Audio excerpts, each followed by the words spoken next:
Good evening, ladies and gentlemen.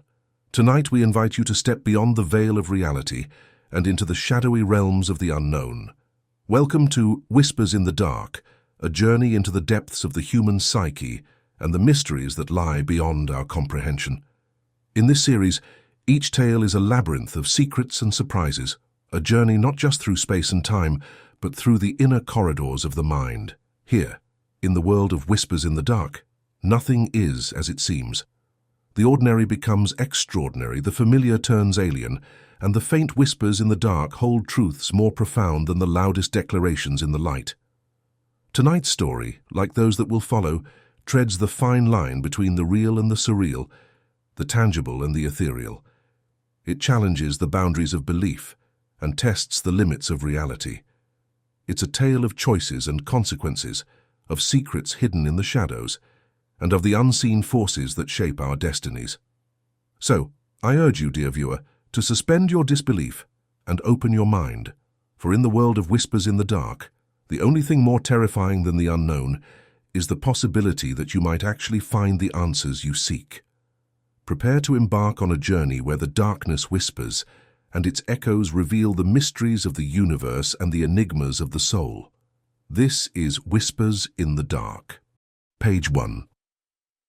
In a quaint, somewhat dilapidated house on the outskirts of a sleepy town in the 1950s lived Walter Jennings, a solitary figure known for his passion for antiquities and a life shrouded in quiet mystery. Walter, a man in his late 30s, was somewhat of an enigma to his neighbors. He had inherited the house, an aging Victorian structure, from his eccentric parents who were collectors of rare artifacts and oddities.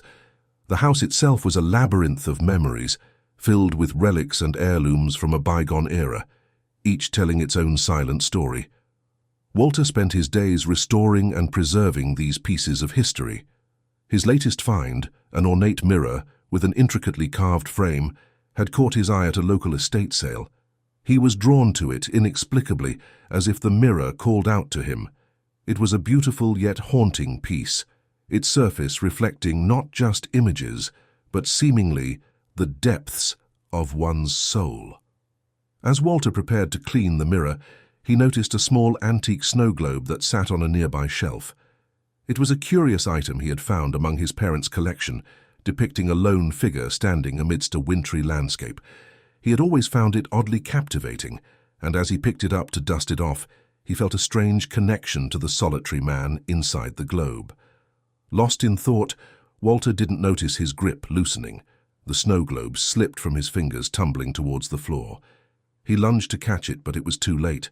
The globe shattered upon impact, sending shards of glass and specks of snow dancing across the room. At that exact moment, something inexplicable happened. As the fragments of the broken snow globe skittered across the floor, some collided with the mirror, and a blinding flash of light erupted from the surface. Walter felt a force, unseen and powerful, pulling him towards the mirror. He tried to resist, but it was as if the mirror had come alive, its force irresistible. Before he could comprehend what was happening, Walter found himself engulfed in the light, and then everything went dark. When he came to, he realized with a jolt of terror that he was no longer in his house. Instead, he was within the mirror, looking out into his familiar room from the other side of the glass. His room, once so full of warmth and history, now seemed distant and unreachable. He reached out, his hands touching the cold, smooth surface of the mirror from the inside. His fingers left no smudges, no traces of his presence. He was a spectator, a ghost within his own world. Panic set in as Walter tried to call out, but no sound escaped the confines of the mirror. He pounded on the glass, but it absorbed his blows silently, unyielding. He was alone, trapped in a silent, reflective prison. As the reality of his situation sank in, Walter watched helplessly as the sun set outside, casting long shadows across the room. The house, once a sanctuary of nostalgia and history, now felt like a mausoleum, a tomb preserving a life he could no longer partake in. Night fell, and the room darkened, save for the moonlight that cast eerie reflections on the mirror's surface. Walter sat back, resigned to his fate, his mind racing with questions. How had this happened? Was this some curse tied to the snow globe, or had his parents' collection harbored darker secrets than he knew? As hours turned into days, Walter realized that his connection to the world was not entirely severed. He could see the passage of time, the changing light, and eventually the new faces that entered the room. But he could do nothing but watch, a silent guardian trapped in his own reflection as the world moved on without him.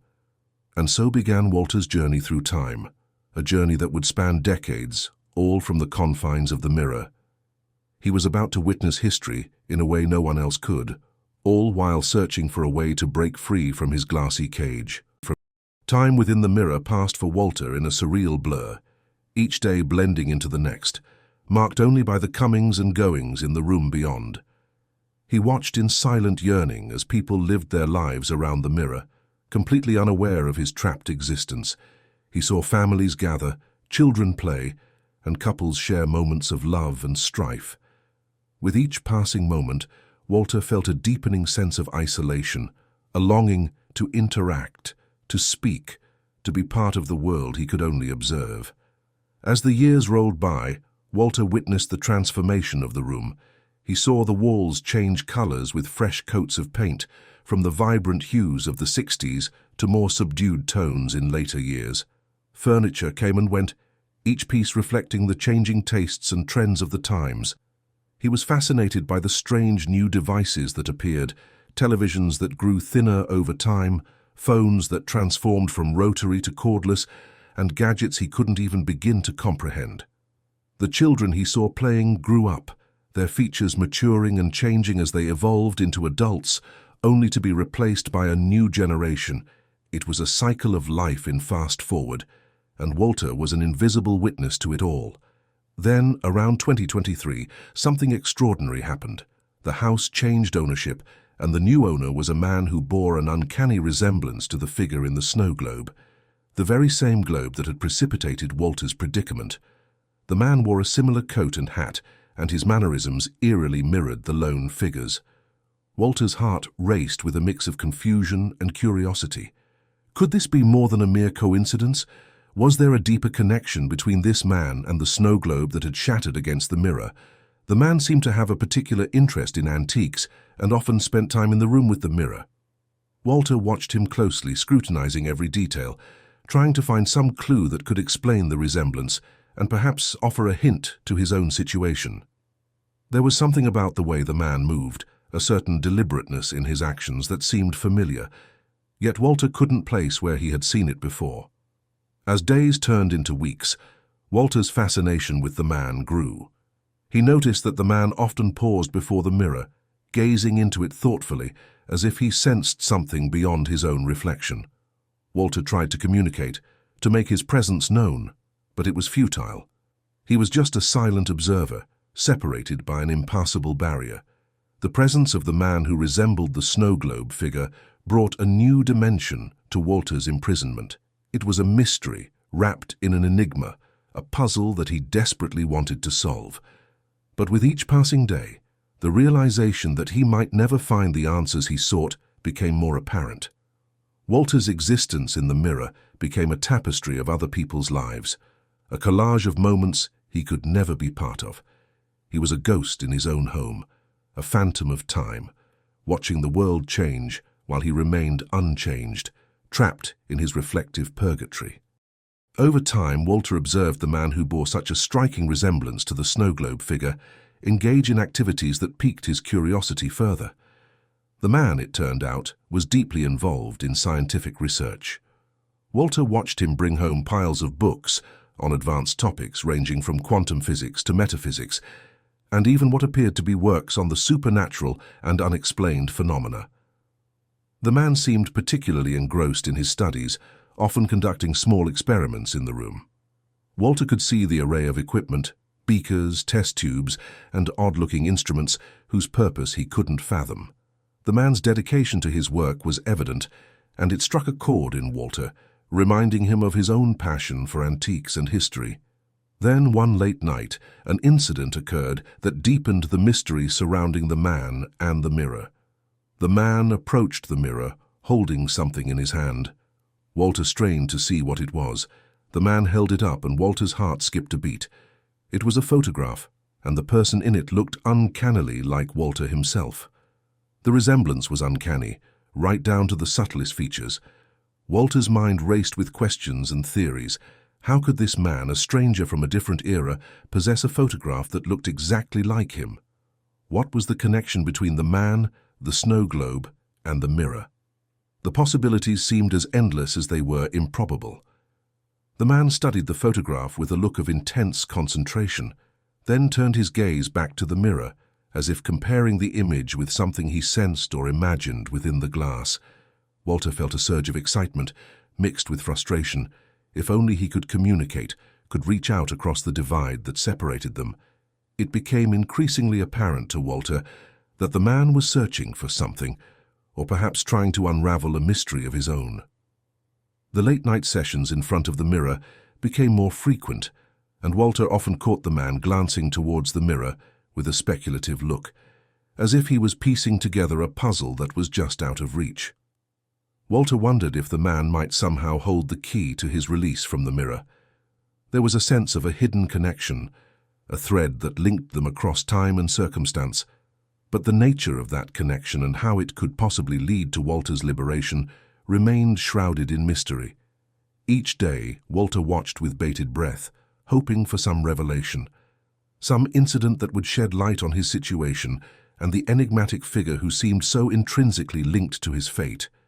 He was a prisoner of the mirror, but perhaps this man, this scientist from another time, might unwittingly be his warden and his savior. The man from the globe, whose presence had become a constant source of intrigue and hope for Walter, arrived home one day with a sense of purpose that was almost palpable.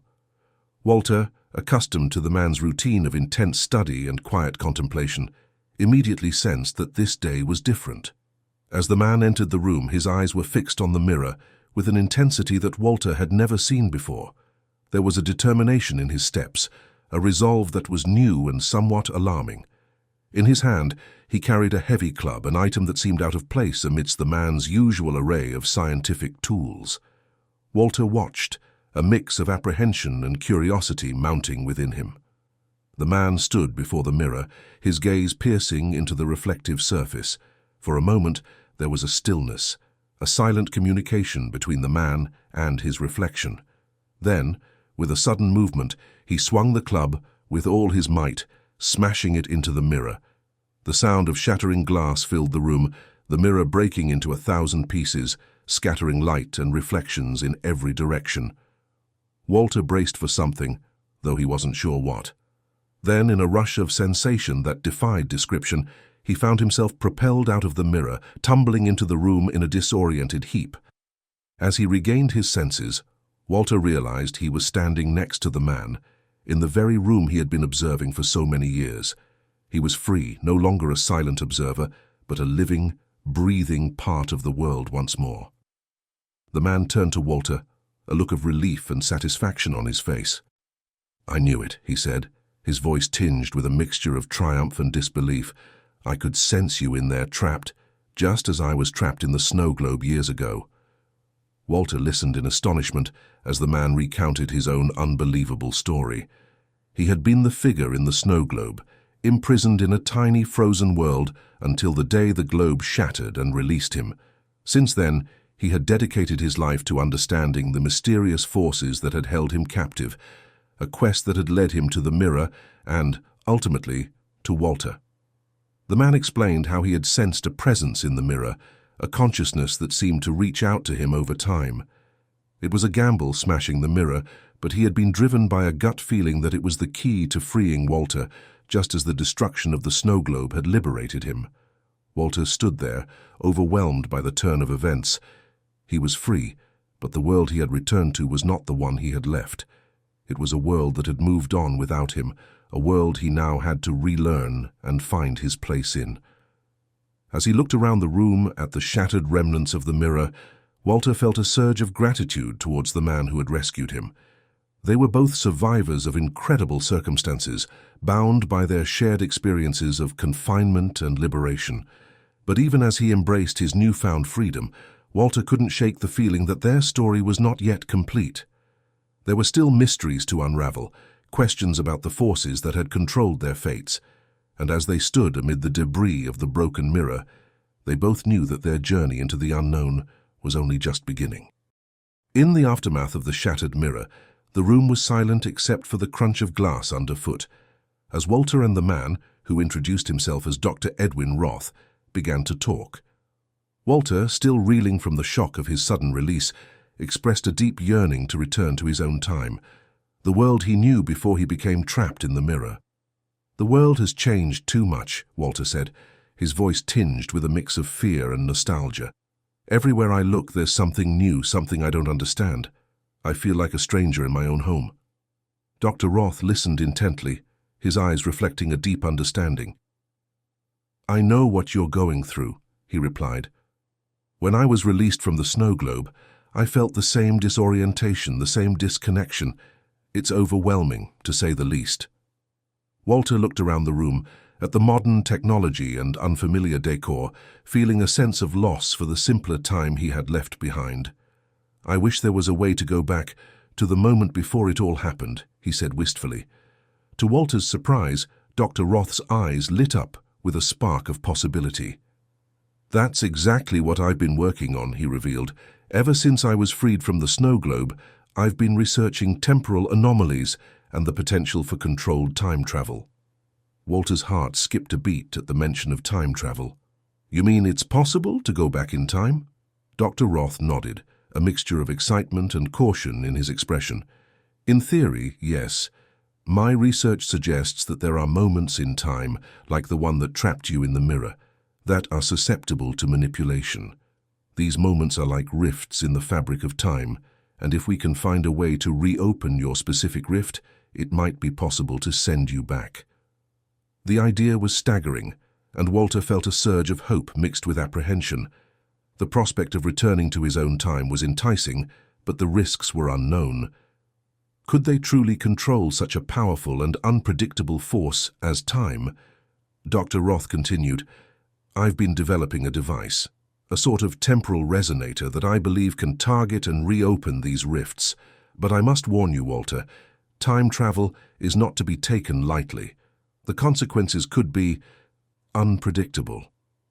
Walter understood the gravity of Dr. Roth's warning, but the desire to return to his own time, to the life he had been ripped away from, was too strong to ignore. "I'm willing to take that risk," he said determinedly.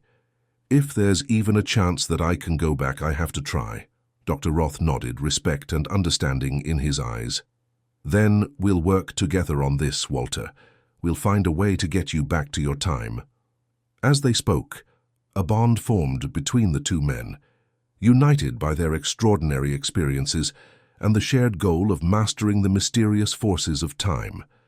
They were embarking on a journey into the unknown, a journey that held the promise of returning Walter to his past, but also the risk of unforeseen consequences that could ripple through time itself.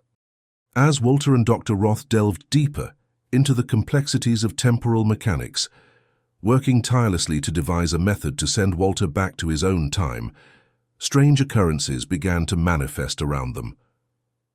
Initially subtle and easily dismissed, these anomalies grew increasingly pronounced and unsettling.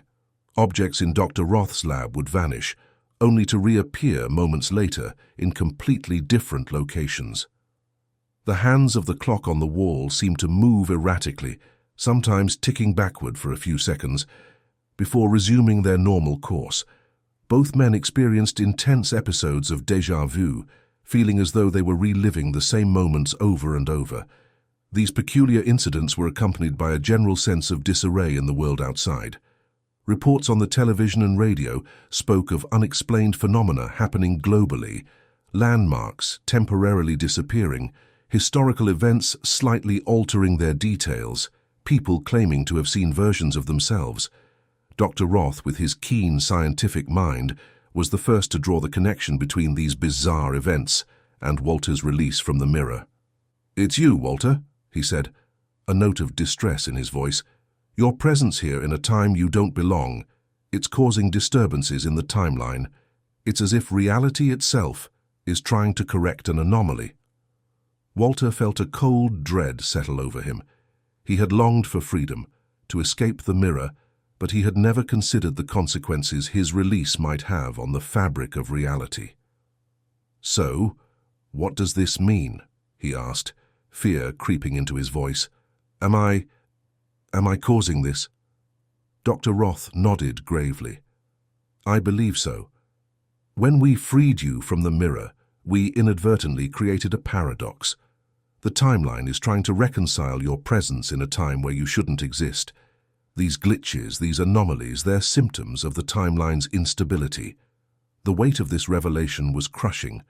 Walter's freedom, his very existence in this time, was unraveling the threads of reality.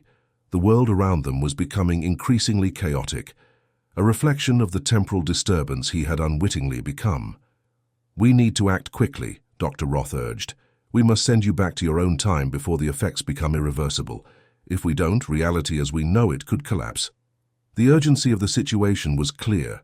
Walter had to return to his own time, not just for his sake, but for the sake of the world itself. As he and Dr. Roth worked feverishly to complete the temporal resonator, Walter grappled with the magnitude of his decision.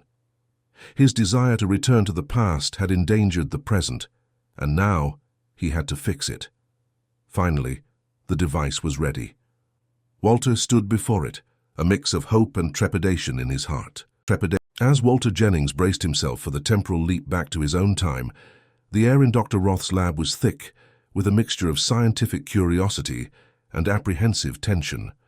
The temporal resonator, a device that looked as much a piece of art as a piece of science, hummed with energy, its lights pulsating rhythmically. Dr. Roth initiated the sequence, and Walter felt the familiar tug of time travel, a sensation that was both disorienting and exhilarating. The room blurred around him, and for a moment he was caught in the swirling eddies of time, a lone traveler on a journey to correct the course of his own history. But as the whirlwind of temporal displacement settled, Walter found himself not in the familiar surroundings of his home in the past, but at a crucial, hauntingly familiar moment, the exact instant he had accidentally dropped the snow globe years ago, the moment that had led to his entrapment within the mirror. He was back in his own home, the ornate mirror in front of him, just as it had always been.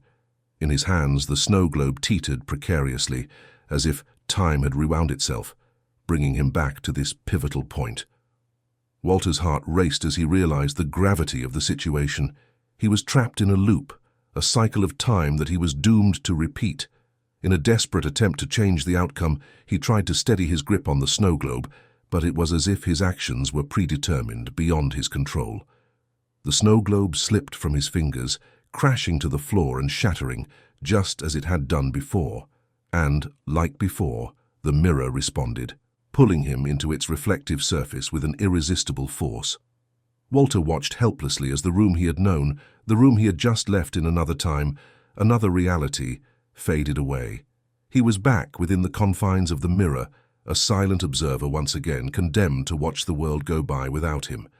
Walter Jennings' journey through time had brought him full circle, back to the beginning, trapped in a paradox of his own making.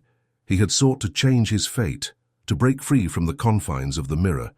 But in the end he was bound to relive his entrapment over and over, a prisoner not just of the mirror, but of time itself. As the realization of his perpetual loop dawned on him, Walter understood the true nature of his curse. He was a man out of time, destined to watch the world from the other side of the glass, forever caught in the reflection of his own past mistakes. The mirror, once a gateway to freedom, had become his eternal cell, a reminder that some fates are inescapable, some cycles unbreakable. And so, Walter Jennings remained, a ghostly figure in the mirror, a cautionary tale of a man who tried to outwit time, only to become its perpetual captive.